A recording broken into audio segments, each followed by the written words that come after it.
What I've observed with speaking with many women is that they lack the ability to digest a man's love, right? And that man's love first comes from a father. So it may seem rude that the way I'm speaking and the way I'm conveying myself to you. It may seem rude and I'm attacking you. Let's go back 200,000 years ago. Actually, let's go back 20,000 years ago. Let's go back. We're living in hunter-gatherer tribes in different places. There we go. You know how the time machine drop? Let's say we live back in that time period. During that time period, let's say that there were very clear gender roles. That's one of the reasons why evolutionary psychology is like so derided, is because people on the left don't like the idea of gender role. In this concept, let's say, what were men being rewarded for? Men were rewarded for being better hunters, they construct fortification. They're the ones who protected them from other tribes. So men having assertive, testosterone-based attributes were things that they were rewarded for. And what were they rewarded with? Was it money? What were you rewarded with? Pussy. You were rewarded with vagina. That's what they were rewarded with. Sheep and goats. And you guys can look up Sexy Sun's hypothesis if you want to learn about this. For women, what would they be rewarded for? Who has more to lose when you have random casual sex, a man or a woman? The woman does. If you go down to the Pleistocene epoch, that's nasty. If a woman has sex with the wrong man, she dies. She's ostracized from the tribe, and there's no welfare for her. She's just dead. So for her, she has to lose more. So which of the two genders in that case would be more sensitive to other people's reactions? 100%. I mean, so what I'm saying is, it's an evolutionary adaptation for why women are more sensitive. He's not wrong. That's the reason. But the reason why, we're for sure, on the same page. For sure. Yeah, but that is the reason why. If you have one gender whose job it is, like, again, if you were to say women's number one job was to protect my son, my wife, her number one job is to protect my son, to the point where if I died, she's going to choose between me and my son. She chooses the son. I'm okay with that. If that's women's one superpower, I'm going to protect the fuck out of my children. That's great. That's awesome. But it comes with some side effects. And some of those side effects are like when you say your son's a genius when he's not a fucking genius, and you do anything you can to get him into a certain preschool or that kind of stuff, or like the parents who are like on the football team are like, why isn't my son playing more? There's delusions that happen that go along with that. But these illusions are adaptations that we needed in order for the species to survive. Does that make sense? Okay. Does everybody understand? It's not insulting you. It's just that's the way things, those are the proclivities that aided in our survival. It feels good that I don't have to break it down like that on my podcast. I got to literally do the same things that y'all doing, but I could just chill today and just give them that ism. So beautiful. Beautiful. Okay, do you want to go with another one? Before I do, I have to correct Jesse one more time. Oh, good Lord, why me? Sorry, because you said that Fresh and Fit just get dumb on their show. I said they get a bunch every time this happens. Were you talking about Fresh and Fit, or were you talking about the video? Basically. Both. All. Yeah, no, Fresh and Fit does not usually get, no. The words Fresh and Fit never came out of my mouth, so that's why the podcast who else? here. Okay, so for Fresh and Fit, anyways, they've had last count, anyways. Thank you, Big Mo. 2,132 female guests. Ages range from 18 to 46, from 45 different U.S. states, 61 different countries, with 181 different job titles, including unemployment and 159 Frank Castles. There we There go. are the Also did stats. 2 panels Thank you, with Big all Mo, women for over your 40. contributions. I did 2 panels with all women over 40. I pretty much did You the guys same realize thing. I wasn't like trying to say you did this or you did that. We I said understand most that. of the podcasts that are floating on the internet. Well, Jesse, I'll tell you this. So there's 2 issues here. Number one, I don't think it's hard enough to get 10 girls to come on a show, period. So I don't like to be the idea that I only want young, and I know you're not talking about me, but the only idea that I want young or dumb is not true. The thing is, when I come on here, I try to get the 3 M's. I try to get mothers, master's degrees, and I try to get married. And when I do so, the answers are exactly the same from the 22-year-old girls with an OnlyFans. It's exactly the same answers. This is my point. It's like, I don't think they're selecting for dumb young girls. I think they're just getting what they're getting. Now, on whatever podcast, I will grant you, there's a lot of girls who go in anime costumes who are just there to get fucking attention. I agree with that. Not so much on Fresh and Fit. Fresh and Fit will have surgical nurses and fucking master's degrees on there all the time. Yeah, and but you guys are studying different topics. You guys are specifically focused on like red pill, blue pill content, and then you bring on women that have never researched these topics. They're not reading the content you're reading, and then you guys make examples of them for views. That's 100% what happens. I've had a little bit of this anger with him sometimes because I will religiously ask him before the podcast, what are we talking today about? I'm sorry, I should have sent you the videos. I do not like walking into a situation where I sound or feel stupid because I can't contribute because I didn't know that this thing happened or whatever it is that they're discussing. Yeah. And he's like, don't worry, just come on. And I am like, no. Absolutely not. Like we're not sitting here with laptops that are That's studies the problem, and that they have a lot of facts. uneducated on the topic at hand, girls come on. I agree with that. And they look dumb. Yeah. And they look uneducated. And they're Yeah. young. And like it's just, you pile on a lot of components where women are being stacked up against. Right. And that is what keeps circulating through social media. Isn't there some it's level- not the clips of the very smart woman Right. having an intellectual conversation with the Where men. are those? It's always there's always the clips of the 22-year-old girl. I've had sex with 70 guys this week, and that's what men think of women, and that's what's going around, and that's why everyone is talking it and saying 304s, whatever. Why do they get infantile? Why is it you treat them like babies? Like if you know you're going on a podcast, wouldn't you do research? On what? Wait, what Yeah, is so there you can go research? back to research so everything in the back world catalog. in case I know for sure what they're going to It discuss. doesn't need to be you have to research everything in the world, but you can get a sounds so general dumb. idea for a I didn't podcast even know by who else was watching the coming on the show backlog. until Let me try this. Why is that necessary? You can still go through David, the if you backlog of the content. if Joe to Rogan understand what they usually talk about. If Joe Rogan was going to have you on his show, would Yeah. you do some research before? For sure. How much would you do? A lot. I would do at least 22 hours of research. I'll do a week. Yeah, a week. Okay. I would be. And then you I would walk be- on there, and what he talks about has nothing to do But with that's not. anything that you but Joe Rogan lets you do whatever so you then want. What? Yeah. I would be so rock solid when I did whatever podcast. If I ever have to do a debate against Andrew, you better fucking believe with Destiny. yeah. That was 30 hours of research I did Yeah. before I went up with Destiny. But you know I am never taking a fucking L on with a million people watching me. That is not going to happen. Yeah. So that's the thing. Like sometimes Yeah, it we, is. huh? Yeah, it okay. is. All right, here we go. Yeah, Andrew's coming for me. Well, no, it's Andrew's just, coming for but me. see, a lot of times it's designed, and I can sort of understand what Jesse's saying here is because I have gone on to podcasts where I have debated like people like Ruslan, for example. It's like there was no topics ever thrown at me for that, and they're saying, well, you should know this and you should know that. And I'm like, well, if I'm on trial.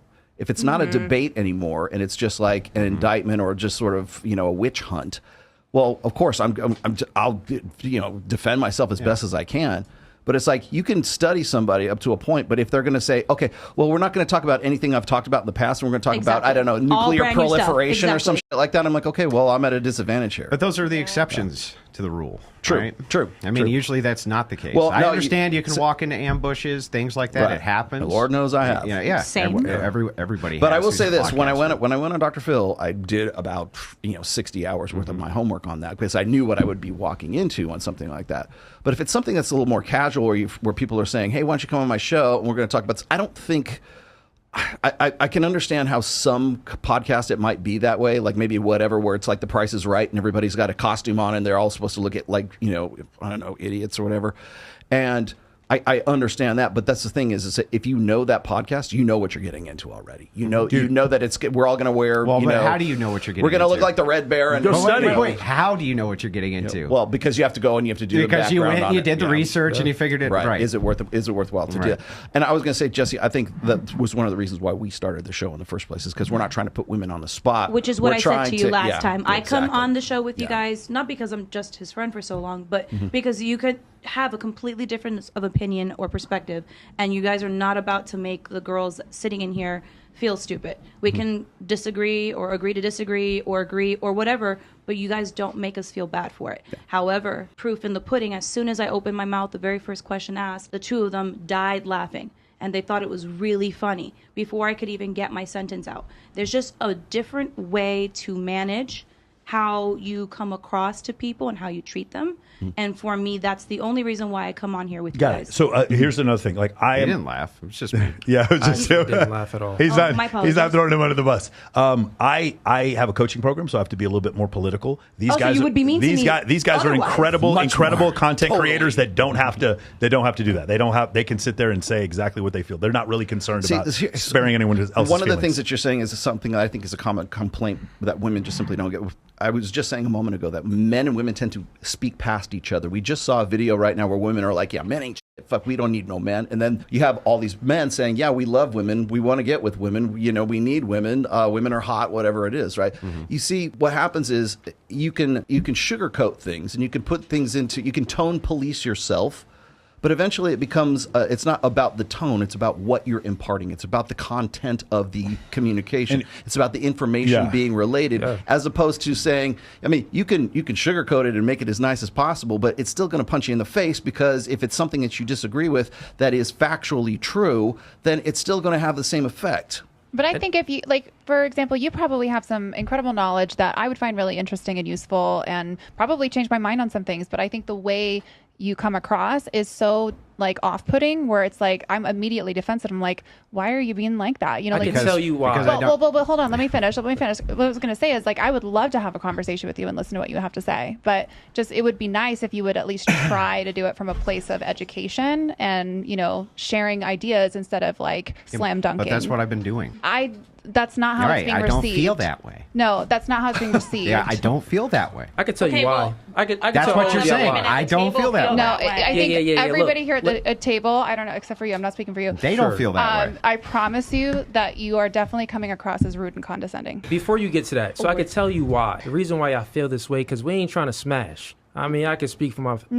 This is my first time in Vegas, and I ain't trying to hit nothing. Listen, I've been in the military for a long time. Worked with mostly men. So that makes you like the man. Mostly men. No. Listen, I've worked with mostly men. Guys, let's go one at a time. Let's go, David, and then Amy. So yeah, the reason why you feel like, oh, you guys are being rude and stuff like that, because there's not anything, a molecule in my veins, in my bones that wants to smash you. But the type of guys you're used to is blue pill guys that say anything to you and pander to you when they see you. Oh, you're gorgeous. You got this and this, the blonde hair, da-da-da-da-da. They're going to pander to you. So you're used to guys acquiescing their behaviors to get inside your drawers. Amy, I'm not acquiescing. Do any guys ever do that? You don't think guys ever gaslight women? Oh, of course. But here's the thing. I was in the military. Guys. Let me just tell you. I was in the military for 16 years. Okay. I got treated like absolute shit most of my career. Okay. And I promise you, there were so many men that were incredible instructors that had no intent of doing anything more with me than being an instructor.